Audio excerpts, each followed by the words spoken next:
Hello and welcome to another mod showcase. Today we're looking at the Companions mod. This is a Forge mod for 1.20.1. This is an incredibly underrated mod, having only 58 downloads when I found it. Basic core of the mod is by adding a bunch of these creatures in that could all be tamed and become your pets. Let's keep this intro short and let's get on with the showcase. Normally with a mod like this we would go over the mobs first, however there's a few important items and blocks you need to go over first. They're used for summoning and taming a lot of the mobs, and they're also just used in general recipes later. And the first one is the Great Chalice. This item is crafted with 7 copper ingots in the shape of a cauldron. You fill up this chalice with either small essence or great essence. And small essence has a chance to be dropped by hostile mobs, and the great essence you can craft with just 4 small essences. The great essence just fills up the chalice faster. If you want to just craft it, you can actually use a nether star and craft 12 great essences from that. This essence is used for 2 main things, and the first one is filling up the new empty grail item. The empty grail is crafted with 3 copper ingots in the shape of a bucket. Once the chalice is full, you right click on it with the empty grail and it will become a filled grail, and the filled grail will be used in a few different crafting recipes later. Its second use is to be combined with another new item called the soul furnace. The soul furnace is crafted with 6 copper ingots, 2 bricks, and a furnace, and its main use is for turning things into their quote soul-like state. These soul-like states are used for a lot of recipes later. And to power the furnace, you need to fill it with some of the soul stuff from the chalice. You do this by putting the chalice on top of the soul furnace and then filling it up with soul essence. Once you fill up one of these little soul orbs at the bottom of the furnace, you'll have enough energy to be able to cook something into its soul-like state. One of the things you make from the soul furnace is the soul gem. It's made by just putting a diamond in the soul furnace. This will be used in a couple different recipes later as well. Our next item is the crystallized blood. This is made by putting rotten flesh in the soul furnace, and it will be used in multiple different recipes. And our last item in this segment is the homunculus. It is crafted with 1 leather, soul sand, bone, rotten flesh, and filled grail. It's also just used for a few different recipes. Okay, so now let's get into the actual mob. There are some new items we're talking about in this segment too that are made for the mobs. Most of these mobs start out as one thing and then will eventually transform into something else once you've tamed them. So our first mob that we have is the golden Allay. This mob will spawn naturally in swamps. Doesn't really do anything on its own. It's not until it becomes tamed that it actually does stuff. The way you tame it is by giving it items from the Mage set. There's 4 items in the Mage set, but you only technically need 3 of them to tame it. The Mage armor is made with diamond armor, leather, and iron, and the Mage staff is made with 2 sticks and a soul gem. You can also wear this set yourself. It has decent stats which are shown on screen now. It has a bonus ability where it will reduce your magic damage by 10% per piece, so 30% total. There's another ability where it will reduce the cooldown of magic books by 15%. We haven't talked about magic books yet, but that'll be in the item section later. And the Mage staff, from what I can see, doesn't really do anything. Now back to the actual mob itself. Once you give it those items, minus the leggings, you don't actually need the leggings, transform into the soul mage. On its own it will not do anything, but you have to provide it with the magic books. Each magic book has a unique ability that you can give to the soul mage. You can also use them on your own. Again, we're going to talk about these a bit later in the video since it's kind of its own thing. You can use the chapters to skip to later if you want to see that. There's a little subspecies of mob attached to this mob as well. If you cook a candle inside of the soul furnace, you'll get the living candle. Living candle is a candle that walks around. It's a living candle. This candle will actually follow the soul mage around. It makes it so anytime the candle is near, if the soul mage ever takes lethal damage, it will actually survive. Basically making it like a personal totem for the soul mage. The thing about these companions that applies not just to the soul mage but all of the companions is that they each have 3 states, which are sitting, wandering, and following. When sitting, it will just stay still. When following, it will follow you. When wandering, it'll just walk around. You probably could figure that out on your own. I don't think I need to explain that. And you switch its states by just simply right-clicking it. And our next mob is the Illager Golem. Instead of 2 forms like the last mob, this one has like 5. The Illager Golem itself will spawn in raids, and it is hostile by default. It'll attack you by shocking you with its little coil at the top. When you kill it, it has a small chance to become the second form, which is the broken Dynamo. The broken Dynamo doesn't do anything by itself, but this is where you start to be able to tame it. When you right click it, it will ask for a specific item. This item will be different for every time you try to tame one. Once you bring out that specific item, you then have to right click it with a homunculus. Then after you right click it with the homunculus, you have to right click it with a wrench, which a wrench is crafted with a 1 stick and 3 iron. This is one of the more complicated processes to tame in this mod. Now it's in its next state where it comes back to life but still doesn't actually do anything in this state. You have to get it to the next state by feeding it iron ingots. It will require a random number of iron ingots every time. After you give it that, you then need to give it a Tesla coil, which is crafted with 1 plank and 3 iron. And finally, you right click it with the wrench again and it actually turns into its final form, which is the Dynamo.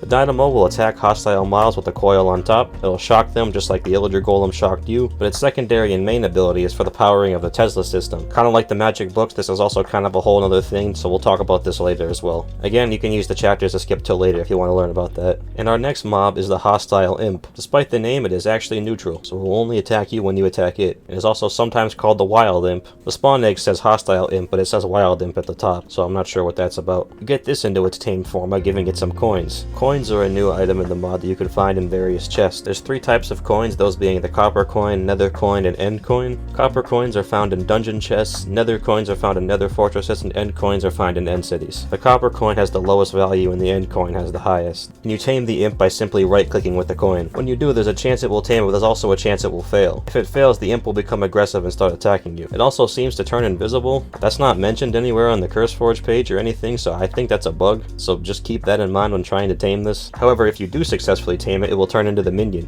The Minion actually has 3 different forms on its own, one for the overworld, nether, and end. It will change forms depending on which dimension it's in. As usual, it will fight mobs for you. Depending on which dimension you're in, it will have different abilities. However, you can actually give it a netherite chain, which is made in a smithing table with a netherite ingot, a chain, and a smithing upgrade, and it will lock its phase in so it won't change with switching dimensions. And our next mob is the Teddy. Teddy will spawn in a new structure called the Teddy Prison. The prison structure is a pretty basic structure, it's just kind of this little tower, and it has some okay loot throughout it. However, Teddy himself is at the top. It doesn't say exactly where the structures spawn, but this one spawned at a dark oak forest, so I guess you can look there. In order to tame Teddy, you need a new item called a needle, which is just crafted with 3 iron ingots, and it will attack mobs for you using needles. It will also apply the voodoo effect to them, which will summon more needles around them. You can change Teddy into a second form using an eternal lighter, which is crafted with 3 netherrack and 1 netherite dagger, which a netherite dagger is crafted with 1 netherite ingot and 1 copper ingot. Netherite dagger can also be used as a weapon, but it only does 4 attack damage and has 2 attack speed, so it's not that great. Eternal lighter also acts as a flint and steel, and it lights an eternal flame which is blue and pink and will never burn out. So using the eternal lighter on the Teddy will turn it into the mutated Teddy. This version of Teddy will actually fly around and shoot needles, and it deals way more damage than regular Teddy does. And if it takes a big hit while flying around, it will teleport to the other side of whatever it's attacking. And if you right click on the mutated Teddy with a lava bucket, it will drop a mutant flesh, which is a crafting ingredient that will be used in some recipes later. And our next mob is the magic glove. This mob can be found in a new structure called the Witch House, which spawns in swamp biomes, which the structure itself is kind of like an upgraded witch hut. The magic glove himself will be at the top of the structure and he'll just sit there kind of sweeping the floors until you tame him. And in order to tame him, I'm not even kidding, you have to beat him in rock, paper, scissors. You also need to physically bring the rock, paper, and scissors with you. So if you want to tame this guy, make sure you show up with a piece of cobblestone, a piece of paper, and a pair of shears. Once you beat him enough times, he'll be tamed and turn into the puppet glove, which doesn't do much in this state, it'll just attack other mobs. You give it a new item called the empty puppet, which is just crafted with 2 planks, 3 sticks, a homunculus, and leather boots. It will turn into its final form, which is just the puppet.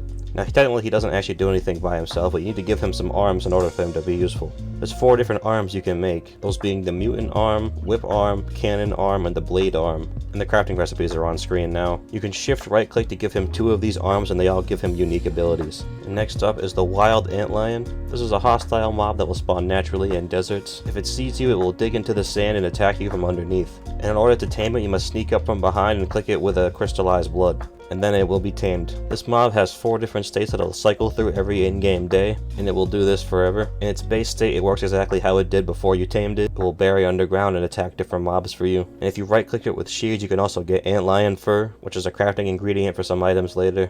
And this fur will regenerate after all the states have been complete. Its second state is the pupa. It's a little ball that has good defense but low offense. In the third state, it will turn into the adult antlion, which is a flying mob that you can actually ride. You can't like fly when you're riding on it, but it kind of acts like a glider. And the last stage is called the antlion soldier. In this stage, it will shoot sand projectiles at mobs. And this stage will do the most damage. And after this stage, it will reset back to the base antlion. So our next mob is the Croissant Dragon. This mob you don't actually find, you have to summon it. To do so, you first have to craft a piece of big bread, which is just a homunculus surrounded by 8 pieces of bread. You then cook the big bread in a soul furnace and you'll get the croissant egg, which you just place on the ground and wait for it to hatch. Once it's hatched, it'll start off small and you have to feed it 3 milk buckets in order for it to grow full size and for it to be tamed. This mob doesn't actually do any damage, but it will slow down other enemies. And there's 3 sets of armor you can craft it, those being the chocolate, vanilla, and strawberry armors, because this thing is all based around food, so the armors are also food, and they'll protect it and give it some extra buffs. And our next mob is the Cornelius. This is a little sophisticated looking frog dude who spawns naturally in swamp biomes. In order to tame this guy, you actually have to bring him a bee and then have Cornelius kill the bee. And then after the bee is dead, he'll be tamed. He does not attack mobs directly, but he'll summon things around him like an evoker would. You can make him do this by giving him copper, nether, or end coins. If you shift right click on him, you can actually play Jack Black with him with the coins. And if you win, you can actually double your coins. You can also craft a slot machine to play with this guy called the Frog Bonanza, which is crafted with 3 planks and 4 stone bricks of any kind. You just give it some coins and then you can right click and you can possibly win some money or most likely lose it all. This mob teaches you one thing, it's to keep gambling. And the last two mobs are the Shade Maw and the Shade Sword. I'm grouping both of these together as they're both very similar mobs and they're summoned very similar ways and they're both temporary. In order to summon one or the other, you need either the Shade Sword altar or the Shade Maw altar, both crafted with crystallized blood, a banner, and some other items depending on which one you're crafting. Then you need to craft a new item called the Shadow Bell, which is made with a bell and a crystallized blood. Then you right click on the altars with a crystallized blood, which will give it a charge. Then you right click with the Shadow Bell, which will give the charge into the Shadow Bell. Then simply right click the Shadow Bell and it'll summon one of the mobs. Again, these mobs are both temporary, but during that time they both have different purposes. The Sword mob will fight for you like most of the companions do. However, the Shade Maw is actually used for underwater transport. It will put you inside its mouth and you can just travel underwater with it, but it also can still attack like the sword, just not as strong. And now for our last mob, and that is the Scared Pontiff mob. This mob is actually the boss of this mod. In order to find this boss, you have to find it inside of a specific structure, which is typically found in jungle biomes. When you come to the structure, the boss will be sitting in the middle. You have to actually wake him up in order to fight him, which to do so, you just simply right click on him. He's a decently tough boss who will fly around and attack you with a good amount of attacks. There's also some cool boss music that plays in the background during this fight. Fortunately, I don't know if I can actually play this music in the background because it might be copyrighted, so you have to play the mod for yourself in order to hear it. However, once you defeat this boss, it will transform into its second phase, which is called his Holiness. In this phase, he is stronger and has more health. He also will attack any companions you have, so I recommend maybe not bringing any into the fight with you, because he will probably kill them easily. Once you defeat the second phase, then you're actually done with the boss. When you kill him, he'll drop two types of items, those being the Relic Gold and the Old Cloth, which are some crafting ingredients for some stronger recipes we'll talk about in the next few segments. There is actually two more companions you can summon using these items, and to do that you need to first craft a respawn totem, which is crafted with one Old Cloth, one Relic Gold, a Soul Gem, a plank, and a totem. This is a very useful item that will allow any of your pets around it to actually respawn themselves. Normally in Minecraft you can respawn but your pets can't, but now your pets can respawn too. So obviously that includes both companions and the vanilla Minecraft pets like a wolf. To summon these two mobs, you right click on the respawn totem with either the Relic Gold or the Old Cloth. The Relic Gold will summon the Monk and the Old Cloth will summon the Cloak.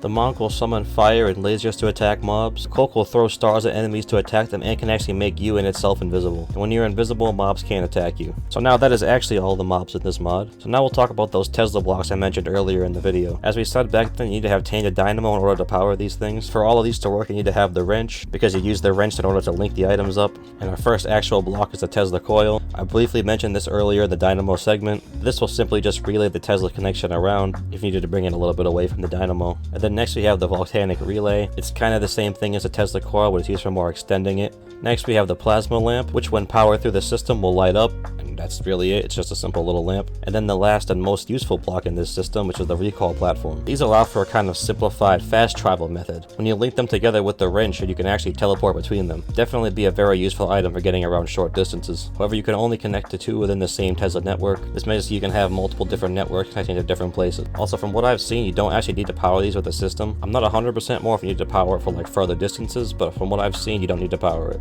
All you have to do is link up the pads. And for the final segment in this video, we're going to talk about the items, or at least all of the remaining items that haven't been talked about already. And the first of those is the hourglass. This is crafted with 6 copper, a filled grail, 1 sand, and 1 piece of glass. Its main purpose is for changing the state of the Antlion, so you don't have to wait every day for it to change its state. Also useful for if you want to keep it on a specific state. And our next item is the demon flesh. This is dropped when killing any type of hostile nether mob. You can eat this item and it will give you 5 hunger points, and it's also a crafting ingredient for a later recipe. There is also a music disc. Again, I don't know if I can actually play it though. There's 2 more armor sets in this mod that we haven't talked about yet. The first of which being the holy armor. Just like the mage set from earlier, there's no boots in this set. And to craft it, you need netherite armor in Old Cloth and Relic Gold from the boss. The stats of the armor are on screen now. And there's a set bonus for wearing this armor like the mage set. It'll give you an extra 7% damage reduction per armor piece, and each armor piece will give you a 10% chance to summon a ring of fire around you, just like the boss could. Then the last armor set is the crystallized blood armor. This armor actually does have boots, and to craft it you need netherite armor, crystallized blood, and the filled grail, and its stats are on screen now. And the set bonus for this armor is that whenever you drop below 50% health, you get a 10% damage reduction per armor piece.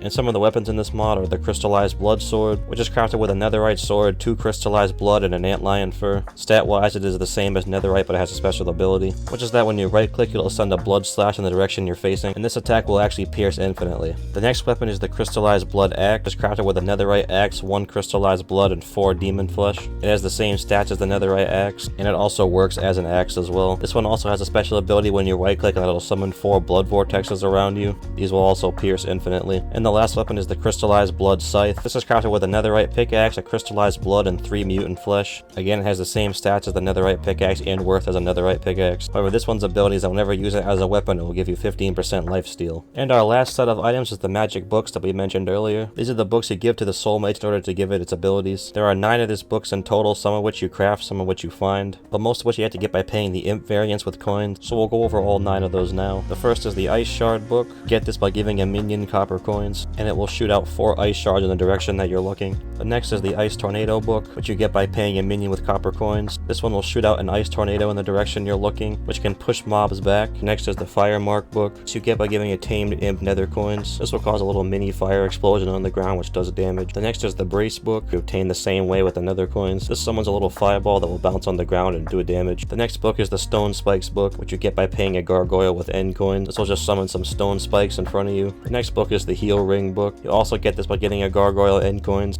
This one will just simply heal you up a few hearts. The next one is the Magic Ray book. This one you get by finding it in an end city. This one will shoot out a little beam. The next one is the Black Hole book. This book you also find in end cities, and it'll summon a black hole which will pull in mobs around it and deal damage to them. And the last book is called the Whatever That Word Is book. This is the only book that you actually have to craft, and you craft it with a book surrounded by 4 relic gold. And this book will summon a bunch of the spears that the boss uses. It will summon them in a general area, but if you hold shift you can focus them all in one spot. And that is everything that this mod has to offer. But I hope you guys enjoyed this longer video, and if you did, leave a like. Subscribe to the channel if you're new here, and as always, mod download is in the description, and I'll see you guys when I upload next. Goodbye.